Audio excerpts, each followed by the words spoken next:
సమర్థిస్తున్నా దాన్ని. నేను కేంద్ర మంత్రి పదవి నుంచి ఎందుకు తీసేసి చెప్పు. అప్పటి కాంగ్రెస్ పార్టీ ప్రభుత్వం నువ్వు మంత్రిగా కేంద్ర మంత్రిగా ఉన్నప్పుడు నేను నిర్దాక్షిణ్యంగా నువ్వు మా మధ్యలో ఎందుకు తొలగించారు?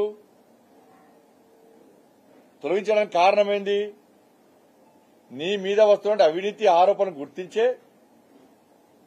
పొట్టుబడి పైసలు చంపుతున్నావు, పేదలను మునుస్తున్నావు, బడా వ్యక్తులకు కొమ్ము కాస్తున్నావు.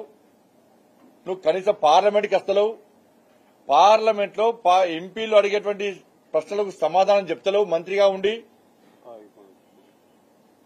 ఇటువంటి బస్సులో నీ అవినీతికి సంబంధించి గాని మంత్రులు అడిగే ఎంపీలు అడిగేటువంటి క్వశ్చన్ సమాధానం ఇస్తలేవని చెప్పి ఆ ఎంపీలు ఫిర్యాదు చేస్తే నువ్వు పార్లమెంట్ రాగా తాగివంటే ప్రజలు నమ్మించినావు, బతుకులు మొత్తం సర్వనాశనం చేసినావు.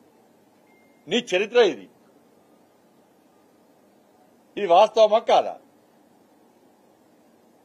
నువ్వు చెప్పాలి దీని మీద. కేంద్ర మంత్రిగా ఉన్నప్పుడు నువ్వు అవినీతి ఆరోపణ నుంచి వాస్తవమా కాదా? ఎంపీలు అడిగే ప్రశ్నలకు సమాధానం చెప్పకుండా నువ్వు పార్లమెంట్ రాకుండా తాగివన్నది వాస్తవమా కాదా? అందుకే మన్మోహన్ సింగ్ గారు ఫోన్ చేసి నేను రాజీనామా చేయమని చెప్పిన తర్వాత 2 రోజులు టైంపాస్ చేసి ఈ అవినీతి ఆరోపణ నుంచి, నీ నిర్లక్ష్యం గురించి, నీ తాగుడు గురించి ప్రజల దృష్టి మళ్లించడానికి తెలంగాణ నినాదం తీసుకొచ్చింది వాస్తవమా కాదా? ఇది నీ చరిత్ర, ఇది మీ నాయకుల చరిత్ర. గట్లెందుకనే ఈ కరీంనగర్ లో మీరు రోజు ఇక్కడ మీడియా మీరు అంతా చూస్తున్నారు. ఇప్పటికే 6 కార్పొరేటర్లు లోపడపోయారు. 6 బీఆర్ఎస్ పార్టీ కార్పొరేటర్లు జైల్లో ఉన్నారా లేదా? ప్రజలు ఎంతో సంతోషిస్తున్నారు ఇవాళ. పోలీస్ యంత్రాంగానికి మేము హ్యాట్సాప్ చెప్తున్నాం. ఇక్కడ సిపి గారితో సహా ఈ భూ కబ్జాదారులను ప్రజలను ఇబ్బంది పెట్టేటువంటి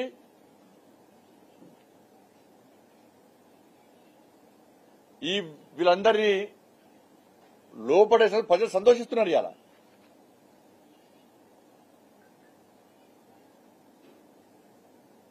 పోలీస్ పక్కా సపోర్ట్ ఇస్తాం మేము. ప్రజలందరూ పోలీస్ మద్దతు చెప్తున్నారు. ఇవాళ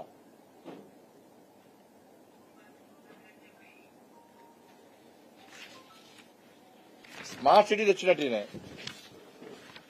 స్మార్ట్ సిటీ తెచ్చినట నేను గతంలో కూడా అడిగిన. స్మార్ట్ సిటీ ఇచ్చింది కేంద్ర ప్రభుత్వం, వెంకయ్యనాయుడు గారు ఇచ్చారు. ఆ రోజు వెంకయ్యనాయుడు గారు నేను కార్పొరేటర్ ఉన్నప్పుడు బండి సంజయ్ ఆల్రెడీ వచ్చి రిక్వెస్ట్ చేసిండు. బండి సంజయ్ రావాలని చెప్పి మీరు నన్ను పక్క పెట్టి మీరు పోయినాడికి లఫ్ చేసి పోయినాడికి పోతే వెంకయ్య గారు ఏమన్నారు? బండి సంజయ్ ఆల్రెడీ రిక్వెస్ట్ చేసిండు, బట్ సంజయ్ కూడా రావాలి, మీరు సంజయ్ చెప్పకుండా వచ్చారని చెప్పి వెంకయ్య గారు చెప్పారు మీకు. ఇది అప్పుడు అధికారం నాకు చెప్పిండు. చెప్పిన తర్వాత నేను కూడా పోయిన తర్వాత అందరం కలిసి స్మార్ట్ సిటీ వచ్చింది. ఇచ్చింది ఎవరు? కేసీఆర్ ఇచ్చిండా? ఎవరిచ్చింది? కేసీ ఇచ్చింది? కేంద్ర ప్రభుత్వం ఇచ్చింది. స్మార్ట్ సిటీ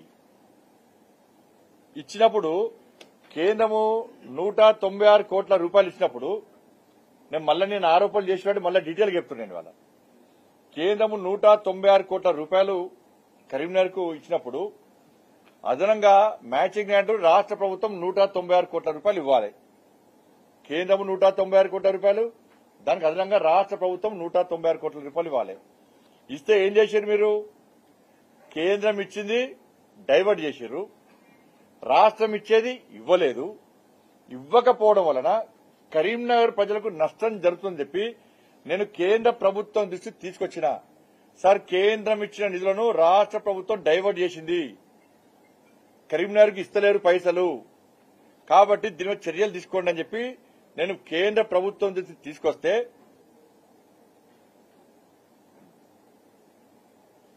వాళ్ళ చీఫ్ సెక్రటరీ గారు ఇవాళ ఏ రోజు ఆగస్టు 19, 2019 ఆగస్టు 19, 2019 లా ఒక లేఖ రాశారు. ఎవరికి? రాష్ట్ర ప్రభుత్వానికి. కేంద్రం ఇచ్చినటువంటి నిధులను మీరు ఎందుకు డైవర్ట్ చేశారు, మ్యాచింగ్ గ్రాంట్ ఇస్తారా ఇవ్వరా, మాకు వివరాలు ఇవ్వని చెప్పి 2019 19లో ఆగస్టు 19లో లేఖ రాస్తే రాష్ట్ర ప్రభుత్వం స్పందించలే. మళ్ళా నేను ప్రశ్న తీసుకొచ్చిన.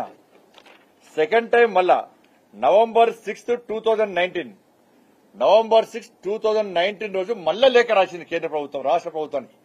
మళ్ళా మాట్లాడే రిప్లై ఇవ్వలే. మళ్ళా మూడవసారి జూన్ 4, 2020